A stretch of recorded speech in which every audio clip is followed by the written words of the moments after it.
Corey Ike with the weekly report from the South Dakota Cattlemen's Association.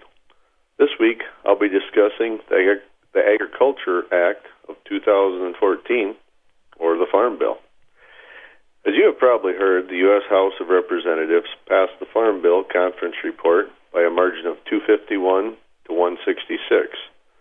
The bill is now headed to the Senate for final consideration. The conference report is the result of working through hot-button issues like commodity subsidy programs, nutrition assistance, and dairy programs.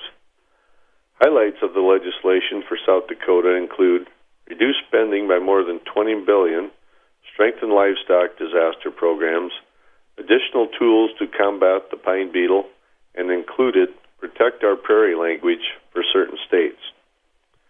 First, the Farm Bill reduced spending by more than $20 billion through a combination of elimination of direct payments to farmers and nutrition program reforms of around $8 billion. Second, livestock disaster programs are fully funded for the duration of the bill and retroactively for 2012 and 2013. The programs are strengthened by reimbursing producers up to 75% of the fair market value of lost livestock and will hopefully provide local producers assistance after the 1-2 punch of the 2012 drought and early October blizzard of 2013. Additionally, the legislation raises the cap on payments to $125,000 for a single producer and $250,000 for a married couple.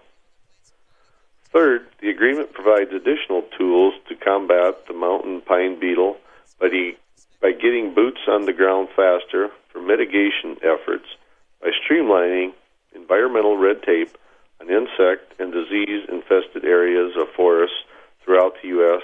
at the request of a state's governor. Finally, the Farm Bill includes the Protect Our Prairies Act, which encourages conservation of native sod and grassland by decreasing crop insurance support for the first 4 years after the grassland is broken for farming. This provision only applies to South Dakota, North Dakota, Nebraska, Montana, Minnesota, and Iowa. The South Dakota Cattlemen's Association is gratified to see the Livestock Disaster Program authorized and funded through the life of the bill and retroactively, and will encourage USDA to implement programs quickly after final passage to provide relief to West River ranchers who suffered losses in the October blizzard. SDCA is also glad to see conservation programs funded, including those that will encourage producers to maintain native grasslands in the northern plains. However, SDCA is disappointed the bill doesn't include language to fix concerns about country of origin labeling or live cattle marketing restrictions previously proposed by the Grain Inspection, Packers, and Stockyards Administration, and will continue to seek ways to resolve these issues that are important to producers and their profitability. I encourage all South Dakota beef producers to get involved by joining the South Dakota Cattlemen's Association.